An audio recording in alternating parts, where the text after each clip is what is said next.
Okay guys, if you like what you see, please subscribe, press that like button. The like button gives me more views and gives me more exposure around the web. And say hi.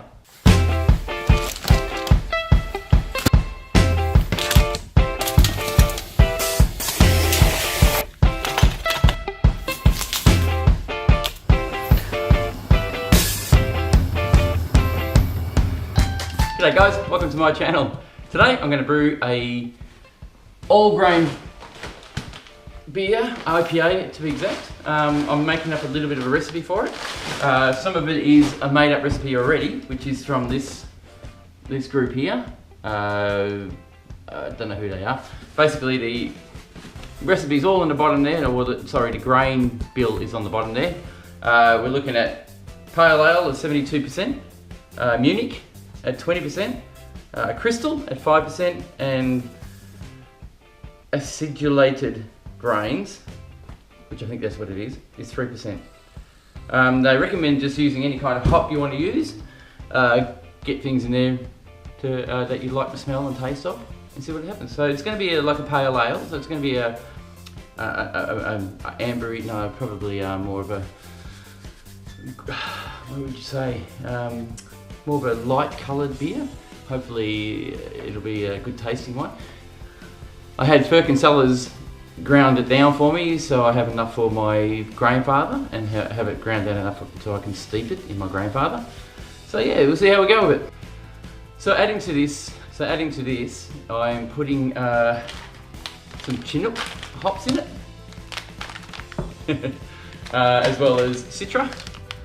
I haven't really figured out how much I'm going to put in yet. I think I might try about 50 grams of one, maybe 50 grams of the other at a different point on in the boil. A bit of calcium sulfate to fix up the pH balance in the actual wort, and also, of course, a Warflock tablet using SO4, sorry, Cephal SO4, Cephal, whatever it is. Also. I do have a pH tester, which is just a piece of paper with chemical on it. You just dip it in, if it comes up a certain colour, then it will be what balance. I've got to go for about 5, rating of 5. I'm not going to be massively accurate with this, just to see how it goes. I'm not, like I said, it's got to be simple. I'm trying to keep it simple. It's getting more complicated, but that's how it works. So keep watching. So I'll grab my grains. This bloke here, I'll pop the recipe down below on the in the menu part of it all. Now we'll just pop it in. We've got it at 65 degrees Celsius. We're going to steep it for 1 hour. So we shall pour it in.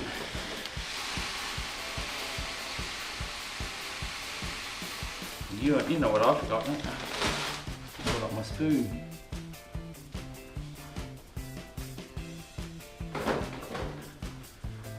This will do for now.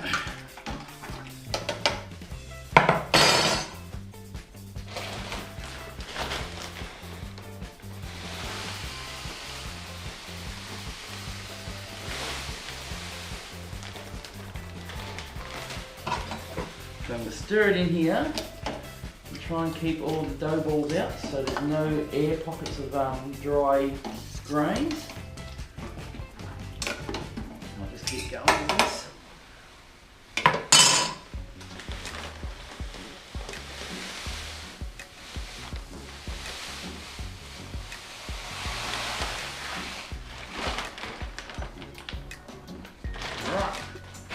That's our grains poured in.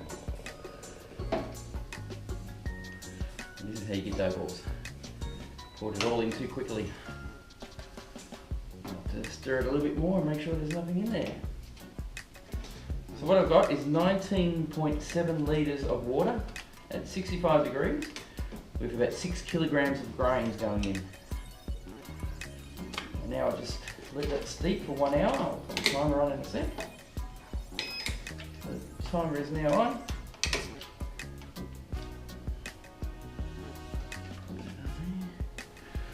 Okay, that smells really nice, huh?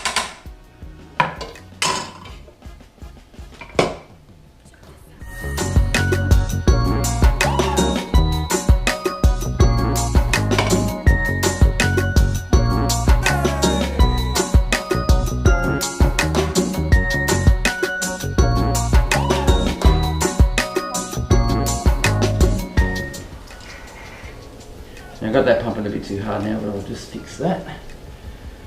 Slow it down a little, give it a bit of a wash around, get all the grains into my bill. I'm all right. So that now, the timer is set for 1 hour. So we're off. What this flow of water does, when it actually flows like this, it'll basically run the water through the grains, and as the grains come back up through, the actual grain bed will filter out any of the extra loose grains that are in there. Over time, as it compacts down, it becomes its own filter, so you get hopefully clear water at the end. I've got an issue. I'm not sure if anybody else has had this problem before. I'm doing a mash out at the moment, and I've been waiting for about 10-15 minutes now for this.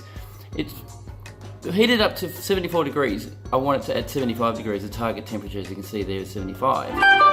The issue I've got is it's not passing 74 degrees, so it won't go into its time mode. So it's been sitting at 74 degrees for 10 minutes now without going up. It did drop to 73 and then brought itself back up to 74 again, but it hasn't gone any higher. So what I'm going to have to do is call that as a mash out at 74 degrees Celsius, and then sparge my water now. I'm just going to have to skip this step because it didn't reach that step. God knows why, and only someone out there who has a grandfather will be able to explain that to me.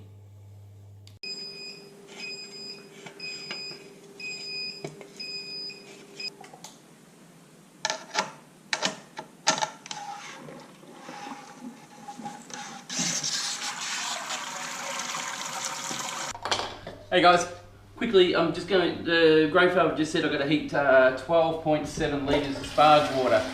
I forgot about it.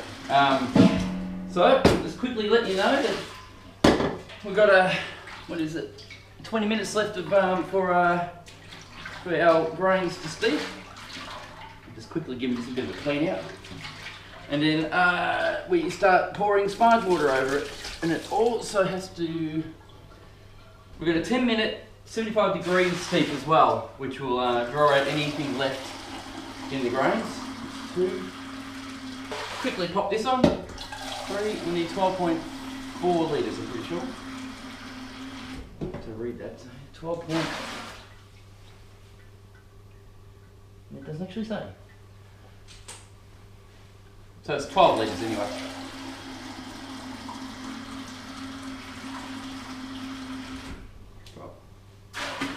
And there's a bit over 12 litres, so I'll just fill the jug up. It's on there. Whack it on.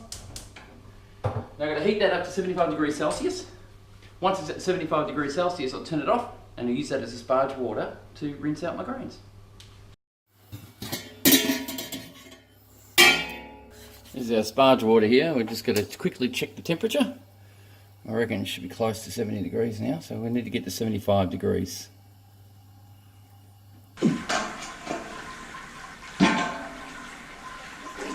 Alright, I'm going to now sparge my grains. Just spray it around here with fresh water. Oh, see the grains are sort of dropped down now. So I'll have to show you that actually. In the basket there. Of course the grains are compacted down a bit. So I've actually pushed that basket. This is the lip where it was. So I've pushed the top down till it's back down near the grain bed again, just a little bit. So I'll push that down into there so we don't get any grains in it. And then I'll sparge away. Run that over the top here.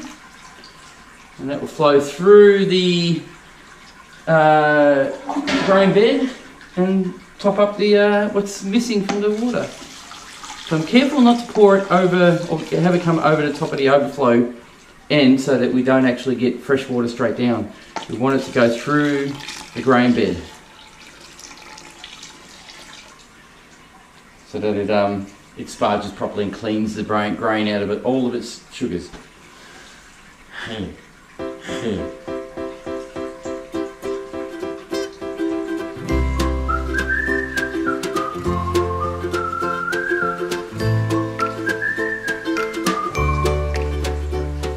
As you can imagine, guys, you need to be patient with this sort of thing. It does take time, and it gets it all through, and if you're patient, you'll get a great result, so just take it easy with it.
So what I've just done is I've put in 12.7 litres, sorry, I started off with 19.7 litres of water.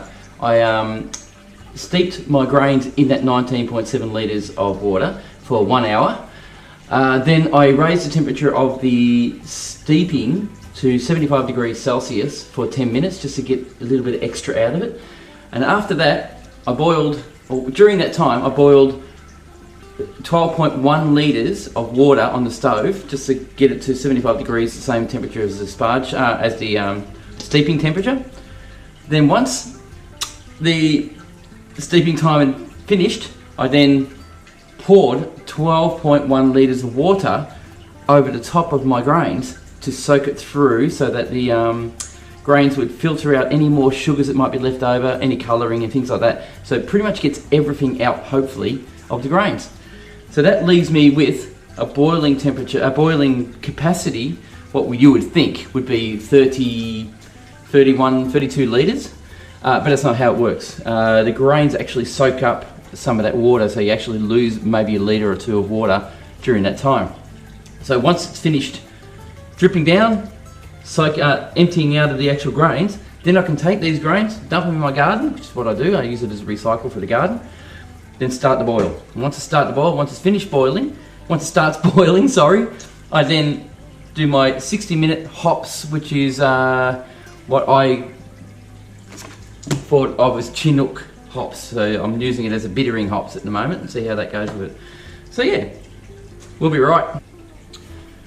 So there's something else I didn't explain to you guys either, if you're really interested. This little drain port here allows anything that becomes an overflow to go through the tube as all the grains are in. What the deal with this filter is that we try and keep as much grains out of our wort as possible.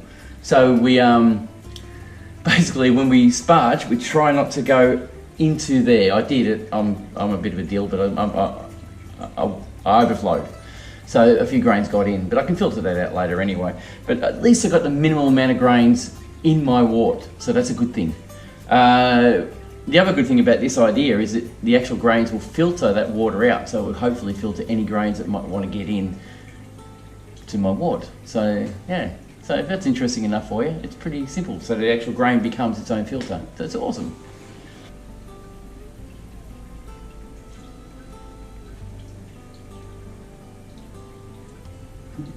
So look at that, this is my grain bed. And grain bed is drained of a lot of its water now. Feels pretty nice actually. It's got no smell left in it. It's pretty much done. Whoops, that was a mistake.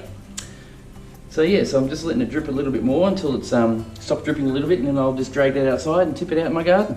I'll grab the grain basket out. Yeah. Shake out what I can. Drag it outside. So, looks like now we've got 30, 29, 28, 27 litres of wort in here, ready to boil. It's starting to boil now, you can hear it hissing away. That means it's got to boil down to 23 litres, so I can afford to lose 4 litres. So I'll boil it down until the hour's up, see how we go with it, and go from there. As you can imagine, I don't want to boil over. I've watched a few YouTube videos where people have basically left their wort alone, boiling, gone, it's going to take 10 minutes, 15 minutes to get there, so I'm going to go get a drink. And off they went, got a drink, come back, and their wort was all over the ground. Basically, you get a build-up of proteins on the top of the actual wort when you start boiling. And these proteins build up. It's a bit like milk, if you boil the milk on the stove. It gets hot and starts boiling, and it starts to foam up and froth and come out. They call that the wake, and you have to get a wake. You have to get the proteins to boil into the wort over time, so you got to sit there and watch it and make sure it doesn't go overboard. And sometimes they say it comes back, so you got to be really careful. But I haven't seen that happen to me yet. But yeah, I'll show you what it's all about.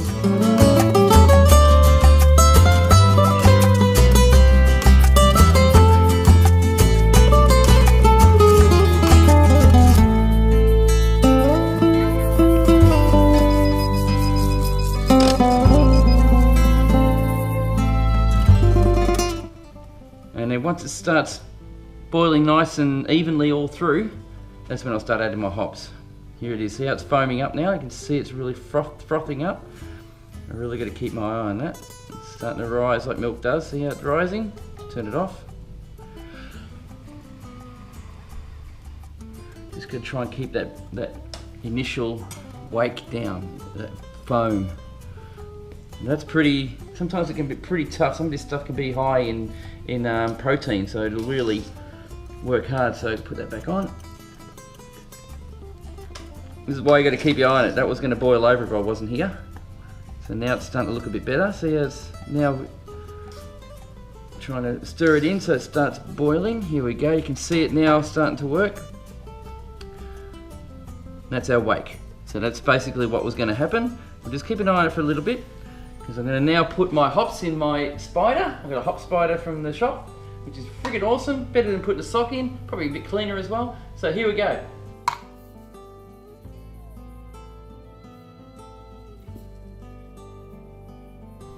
Alright, I think I can put my hops in now because it looks like it's settling down a little bit. Oh, maybe not. This is what we want to see. Yeah, that's it. Now it's starting to eat in the proteins. Now it's starting to work nicely. So in goes the hop. Ready for a boil over again. Ready. Let's see what happens. Hops are in. We start our timer. That's it. Alright guys, just going to measure out the Citra and do 30 grams of Citra into a little cup here. 30 grams.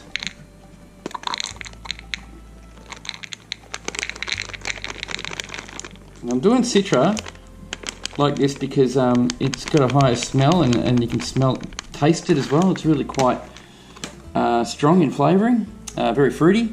So I'm hoping that will come out in the brew once it's properly distributed through the beer or the wort. Yep, so we're at our 60-minute boil. Now I'm going to pop this little guy here, which is 30 grams of Citra. I'm going to whack that into there for 20 minutes on hop stand. So there's no boiling. It just we just throw it in, and it will just sit there and let the scent of the actual hops get out into the brew, and not actually create any, what do they call it, any bitterness. So hopefully it'll be fine.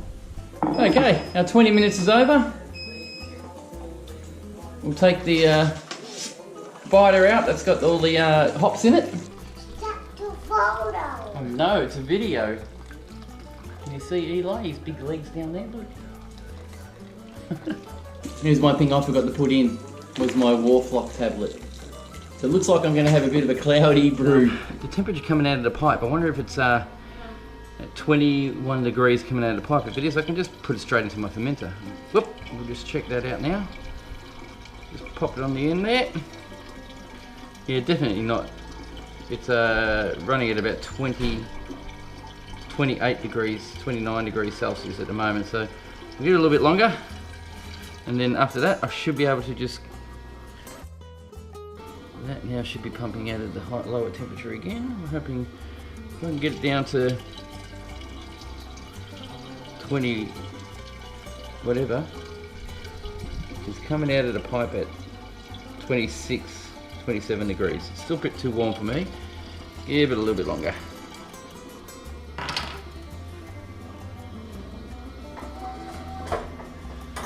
But it's down below 60 degrees Celsius now, and when something gets below 60 degrees Celsius, that's when bacteria can start forming. So now I've got to be really careful. I can start using sanitizer on everything I touch the wort with to make sure that it doesn't contaminate from here on in. Alright guys, I've got my wort pumping through the pump here. Just checking it now for temperature. We're at 25 degrees Celsius. Oh, it's still climbing a bit. It's probably still a bit warm. I'll give it another 5 minutes. Yeah, but 25.6, so doesn't taste too bad. We'll keep it at that for a sec. We'll just wait till this drops another 5 degrees, and that should give 1 degree down on that. And that'll be enough to pitch my yeast, so I'll be able to then pump it straight into this fermenter. So we'll be right. Okay, I'm going to grab myself a sample now and see what our gravity is at.